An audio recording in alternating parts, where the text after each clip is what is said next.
Did you just start using Final Cut Pro and could use some guidance getting started?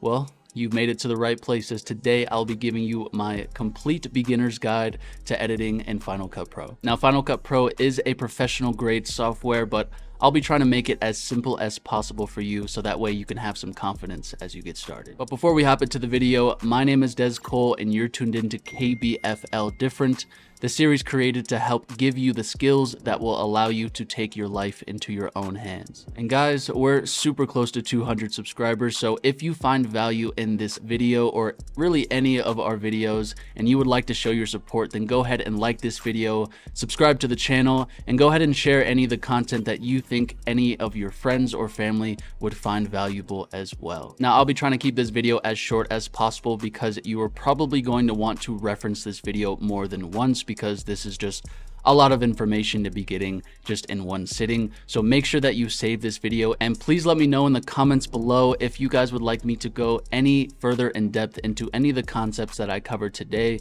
I can definitely do that. Just let me know in the comments. But without further ado, let's hop right into the video. All right, so before we hop into Final Cut, let's actually build some good organizational habits. So the first thing that we're gonna do is create a library. Now, how you can do that is open a Finder window. You can either save your videos into your Movies tab, or if you're like me and you like to edit a lot of videos and you don't want your hard drive to get filled up too quickly, because it will get filled up very quickly, to use an external hard drive instead. There's a bunch of different options, so go ahead and choose what you want, but I highly recommend that you edit off of an external hard drive. So I will go down to my external hard drive and I will create a new folder, and I will call that FCP tutorial, just the name of this video. And then once we've created the folder, we can go ahead and go inside it. And what we're actually going to do is further organize our content, putting in videos. We can go ahead and put another one of audio / music, or we can go ahead and put A-roll and B-roll, just however you would like to organize your content. Definitely do that in your folder before you go ahead and open Final Cut. Now, once you create these folders, we are going to populate them with all of the content that you want in your video. So what you'll do is go ahead down to Finder, right click, go to New Smart Finder. Now I will go down to my downloads where I have already downloaded some stock clips off the internet. So we could just click the first one, hold Shift, and use our keys to select the rest of them. We will click and we will drag it straight into our videos folder. And then I can also grab this music and go ahead and throw it in there. That will be the music to our video. And then you can go ahead and do that with all of the other relevant content that you want to add into your project. So now that we have this done, we can now hop right into Final Cut Pro. So go ahead and open your Final Cut Pro and you will obviously come to a blank screen like this. So the first thing that you're going to want to do is create a new library. So go ahead and go up to the top. We're going to hit File, New, and then Library. From here, we can name our library. I'm going to name it the same thing as this video, but your library can hold more than just one project. So if you just want to name it just the name of the type of content you're making and put all your projects in that one library, you can do that, but for this video we will just be creating this library for this video. So we will call it this, and we will save it to the exact same folder that we had created that holds all of our content. So we're going to go ahead and select that folder and hit save. So as you can see, under that is it pulled up our library, and under that it has an event. Now, some people get a little bit confused about the internal organization in Final Cut Pro, but honestly, the best way that I can describe it is the library is like a filing cabinet. Inside your filing cabinet, you usually have more folders. That is what we call the events. And then under that, with whatever's in the folders, is what are basically our projects. So it goes libraries, events, and then projects. But this is why I showed you how to do the organization before you come into Final Cut, just so you don't get confused on how the organization is working inside Final Cut. But moving on, we are now going to import the content that we had put into that initial folder. So we'll go here and press this Import Media button. This will pull up our Media Import tab. And what we're going to do is go down and we are going to find our folder. So mine is in my external drive. under here in FCP tutorial. So I found the whole folder right here, and because all of our content is already inside it, we can just go ahead and select it. And before we import it into the project, there are also some extra settings that we can play around with that actually might help you in your editing process. So from the top, this is adding it to the event that we had just started. Now for files, you can either copy them to your library or leave them in place. Copying them to your library will save you if one of your files gets corrupted and you need to re-import it. But if you already have a safe place like an external hard drive where you can keep your content, then I would definitely just leave the files in place. Moving down, I usually don't play with anything in the keywords.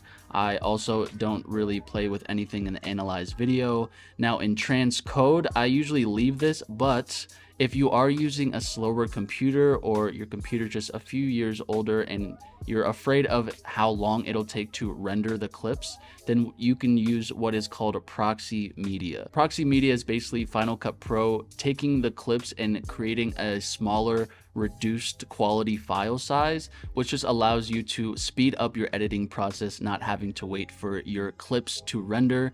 And then once you go to export your video, you can then choose the quality that you'd like to export in, and your video will then return back to its original quality. So if you are worried about your computer speed with the types of clips that you're wanting to edit, then you can use proxy media. It is very helpful for that reason. And then otherwise, you can create optimized media. So if you have some funky file sizes, then you can take that file size and Final Cut will change it to a ProRes file size, which does create a little bit of a bigger file size, but ProRes clips are optimized for Final Cut. So do with that what you will. And then lastly, I don't usually play around with the analyze audio settings. So if you're satisfied from there, then you can go ahead and hit import selected. Now, as you can see, Final Cut has imported the videos into my event. All of my content now lives in here. Now, once you have all your content in your event, then you can start your first project. So you can do that by either going down and hitting this new project button, or you could do the same thing as creating a new library, go to file, go to new, and go to project. Now we can name our project in the right event. Now the video format, all of these clips are 4K, but if you did shoot in 1080p and you know that, then you can go ahead and hit 1080.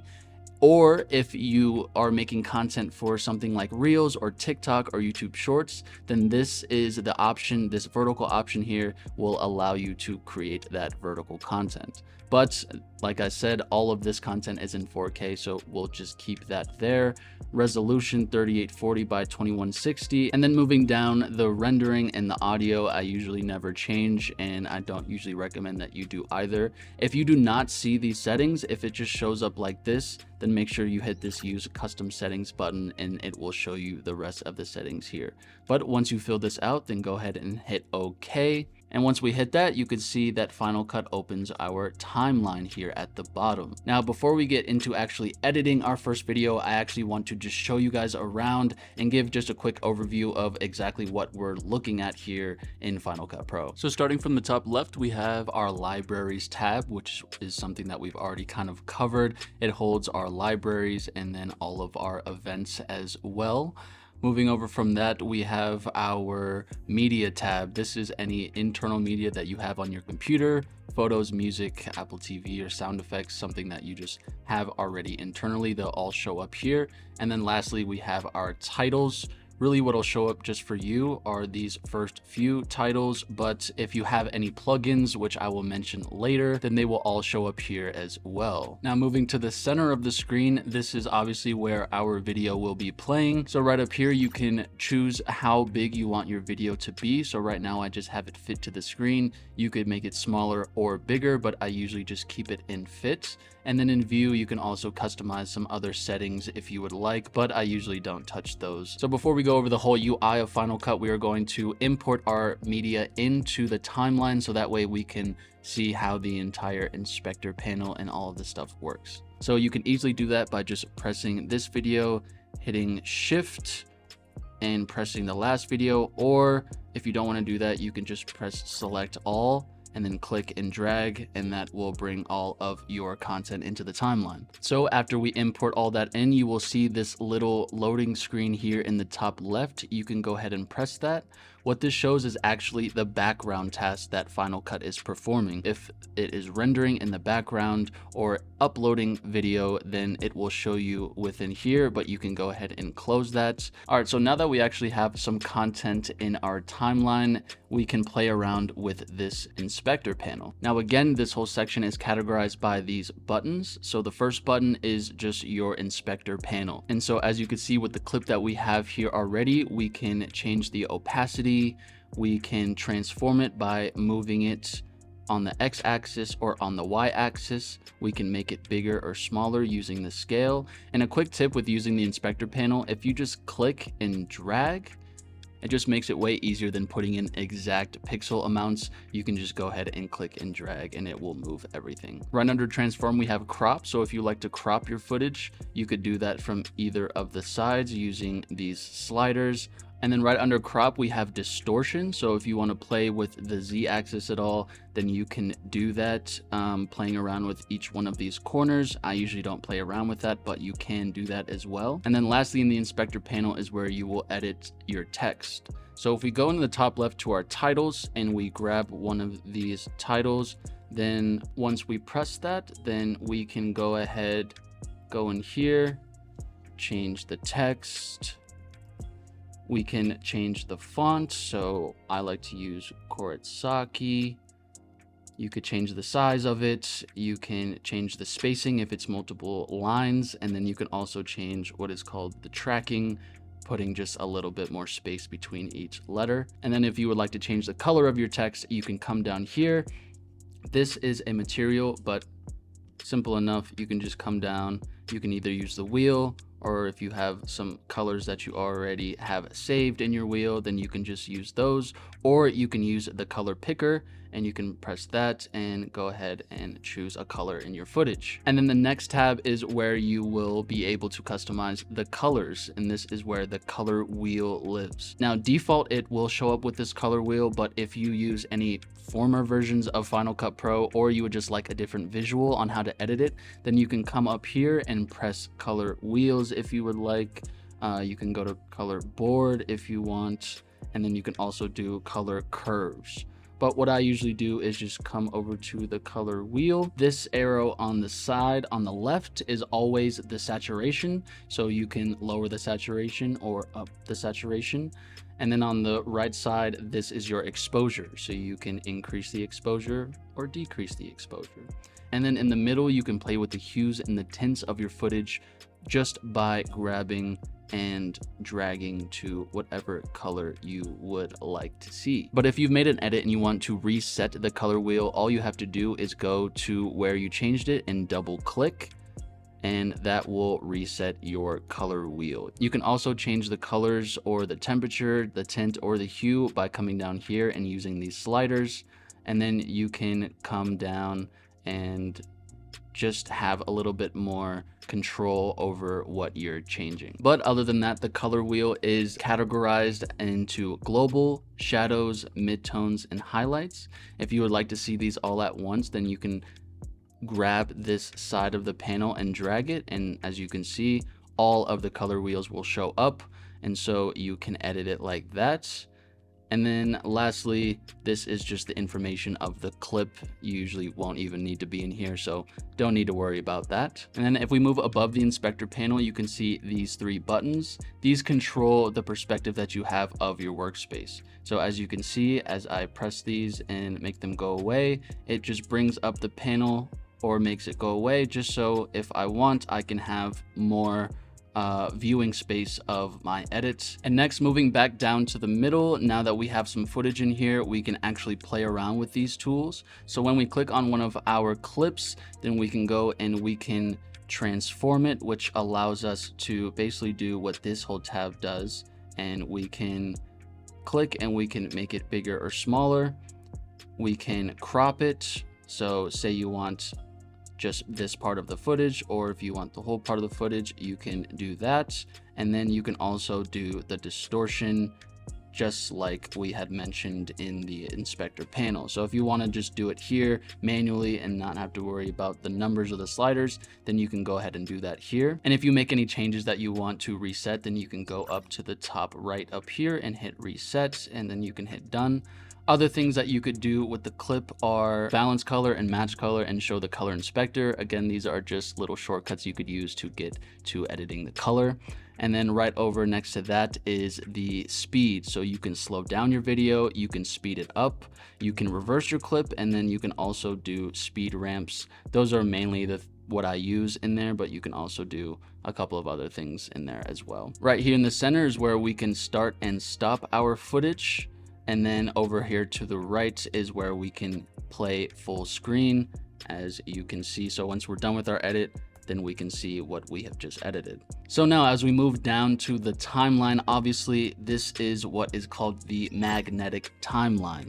This is really what makes Final Cut Pro Final Cut Pro. Love it or hate it, it is what makes it what it is. So if you aren't familiar with the magnetic timeline, it basically does exactly what the name says. It is basically a magnet, so if I pull any content out or put some in, you can obviously see that the entire timeline will change due to whatever changes I am doing, and it will automatically clip everything together like a magnet. So if I add something in or move it out, obviously you could see everything just moves as one. It can take a little bit to get used to, but once you have it down, it just makes editing a lot easier, quicker, and honestly just more fun. And unless you're doing really big projects with massive timelines, I really don't think the magnetic timeline should give you any trouble at all. So trust me, you don't really have to worry about that too much. Now again, going over the basics. So obviously the playhead will just show you where you are at in your video. Also, if you decide to zoom in on some video, it will zoom into where the playhead is. So if my playhead is all the way over here,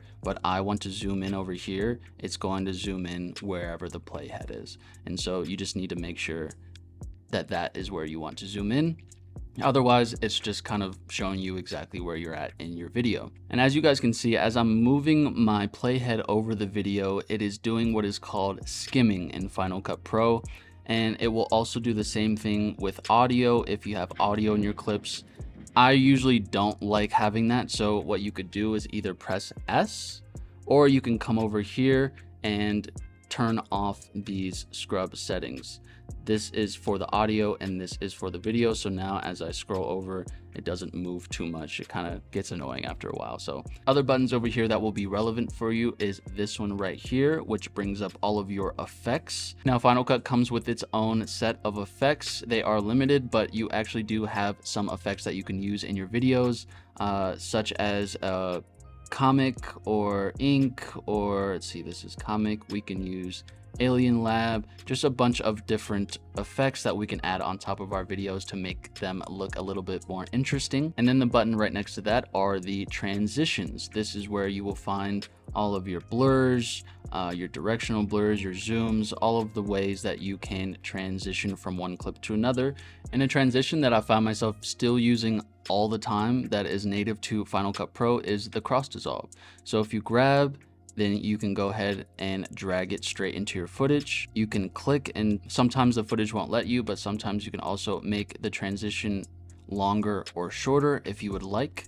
And then you can obviously preview exactly what you did. Just to make your videos a little bit less choppy and a little bit more professional, simple transitions like a cross dissolve definitely do the trick. Now, if you're curious on what effects and transitions I'm using in actually this video right now, then you can find them all on Motion VFX.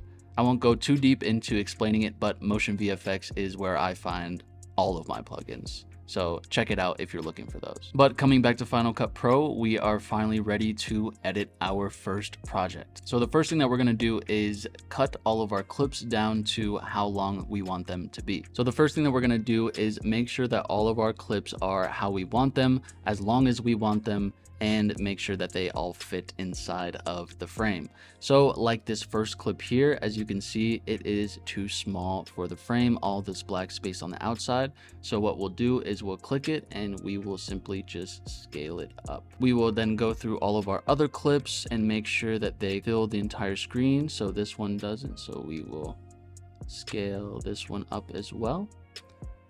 And maybe we can even go down a little bit so we can not see just the sky. And this last clip here is actually my audio for the video. And the reason I did it this way was to show you how to detach audio if you screen recorded something and you want to use a song from somewhere that you can't necessarily download and put into Final Cut Pro. So like this clip, I screen recorded this free beat that is on YouTube.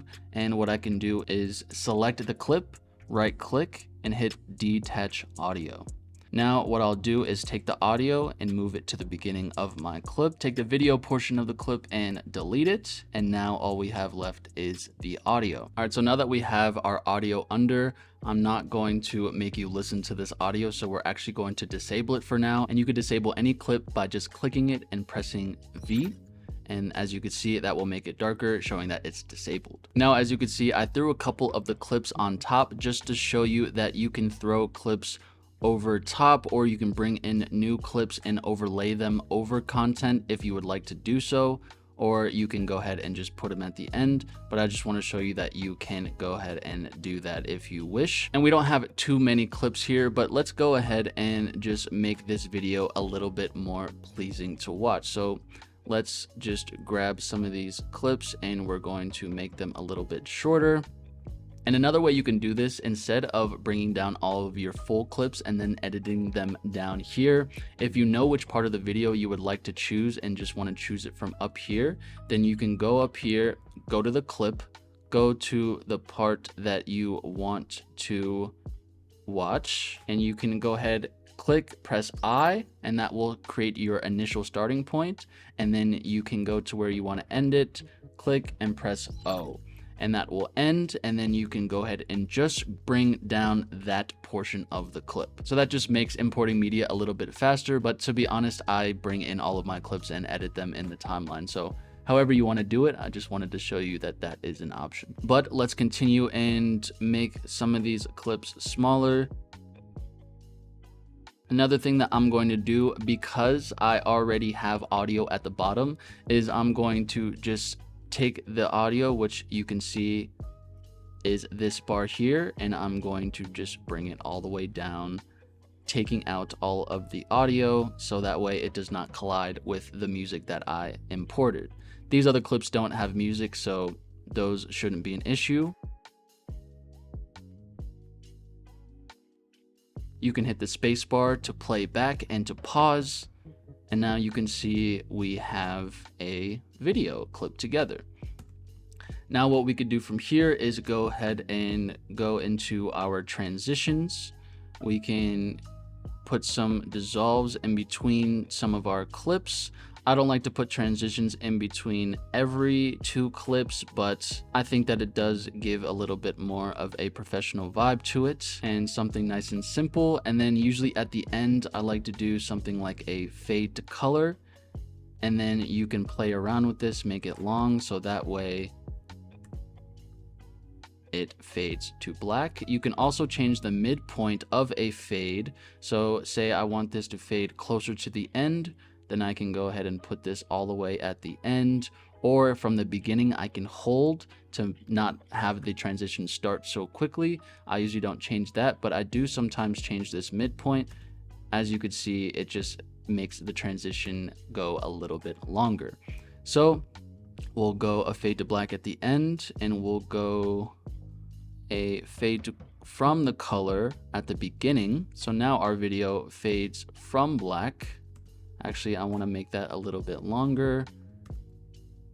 It fades from black, and now we are into our video. Now, before I move on, I just want to show you a few of the shortcuts. I'm not going to go through all of them, but these are some of the most important ones that you're definitely going to use. If you don't want to click and drag a portion of a clip to make it smaller, then you can go to where in the clip you want to stop it. You can hit B on your keyboard, and as you can see, that makes my cursor a pair of scissors.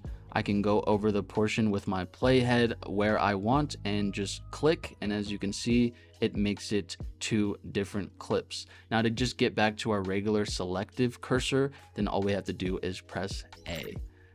There are so many more shortcuts in Final Cut Pro, but to be honest, B to cut and A just to get back to your regular tool are definitely the main two that I use, and I usually don't use many else. But I will link all of the shortcuts down below, so if you'd like to check that out and write those somewhere or save them so that way you can start using them, it does make Final Cut editing just a little bit quicker and easier. So now when you have all of your video clips edited and together and in the right sequence, then next what we can do is add the music. So we'll go down to our music here, we will press V to undisable it, and what we can do very simply is just bring down our audio all the way down there. Obviously we can grab the line here and we can make it quieter or louder, and then also in our inspector panel to the right we can do the same thing. We could play with the volume, and then we can also add in some of these audio enhancements, which are actually really good for video editing software. So what we can do, if you're doing any type of content that includes voice, this is usually what I do in these types of videos, but I go to equalization, and you can go to flat, and you can choose all of these different options. And then if you want to get even more granular, you can press the EQ and you could play with the EQ as you wish. You can also make your footage louder. You can do noise removal. You can remove hum. Say if there's fan noise in the background, this actually does a great job of removing that. And then if we want to pan our audio, we can do that as well. Other things that we can do with our audio is add some kind of in and out transitions. So as you can see down here, this little white bar thing, as you can see, my cursor changes when I get near it. It will go to the two side arrows, and we can click and drag that. And basically what this will do is create somewhat of a fade in, fade out transition to the audio. You could do the same thing at the beginning, add in some fades. Ta-da. And then obviously the longer that you make it, the longer that the fade transition will happen. And that is how you edit audio within Final Cut. So now that we have our clips, we have our audio, the last thing to do is to color correct any clips that we want. So what you can do is go into an individual one. You can go ahead and go into your effects. You go into your color wheel. The color board is your kind of generic effect. And so you can click that, drag that over, and then you will go over to your color board. And again, I usually like to go over to the wheel, and then you can start playing around with your footage. We can make the saturation a little bit higher. We can make it a little bit more contrasty by turning down the exposure. So instead of going to each individual clip, changing how you want it to be, trust me, it could take you hours. If you want a single LUT or filter to be on all of your footage, then what I would do is press Command A to select everything, right click, and press new compound clip. And a compound clip basically just puts all of those clips that you just selected and puts it into one. And so now with this just one clip, we can edit the color, we can add the color board, and we can start adding color, and it will be added to every single clip, so that way we don't have to go in and add the specific color effects to each of the clips. Trust me, this just makes it way easier. I highly recommend that you get in the habit of using compound clips, but I usually don't do it until I'm completely finished editing the entire video. I put into a compound clip, do the colors, and then I export it. All right, so now that our footage is in a compound clip, we can go over to our effects. We can come into some color presets, or you can download some more LUTs into your Final Cut Pro, but we can just grab one of the LUTs that it already offers, and we can click and drag it onto our footage. If you would like to edit it further, then you can come up to your color board where you just added your effect. You can go ahead and click this button, and this is how you can start editing the effect that you just brought into Final Cut. And then once you are happy with how your video looks and everything, then you can go ahead and remove these, and you can just play it so that way you can see how it runs. The last thing that we are going to do is to export our video. So once everything is done, we will go into this very top right and we will go down to export file. Now there are a couple of different options here. You can export it in a certain quality, meaning 720p or 1080 or 4K. This is most compatible with Apple devices, or you can export it for YouTube and Facebook. But usually what I do is just export the file default, and then I go into my settings and make sure everything is fine. So my format, I usually always go Apple devices. Under that, I was recommended to use the faster encoder, but you can also do better quality if you want. And then resolution always at the highest because I have high resolution video. And then so under here, it will show you the file type that it is exporting in, and then it will show you how large the file is. And then once you are happy with all of your settings, you can go ahead and press next. Final Cut will then ask you where you would like to put this video. Now we'll put it in the exact same folder that I created at the start, and we can hit save. And there you go. While it is exporting your video, I would definitely recommend just leaving your computer there, leaving Final Cut open, and if you would like, you can go up to the top left, click on your background task, and this will give you the progress bar on how long it is taking to share your video. Let it finish exporting and you are pretty much done. All right, guys, so that makes up my complete beginner's guide to editing in Final Cut Pro. If you guys found value in this video, then go ahead and hit that like button, subscribe to the Different channel, and make sure you share the video with somebody who you think could find value from it as well. As I said in the beginning, make sure that you guys save this video so that way you can reference it later. And I only went over the basics of the basics. So if you guys want me to go any deeper into any of the concepts that I covered today, then leave a comment down in the comment section below, and I will make sure to either answer your question or make another video around it. But signing off, I'm your boy Des Cole. This is Kbfl Different, and I hope to see you guys next time. Peace.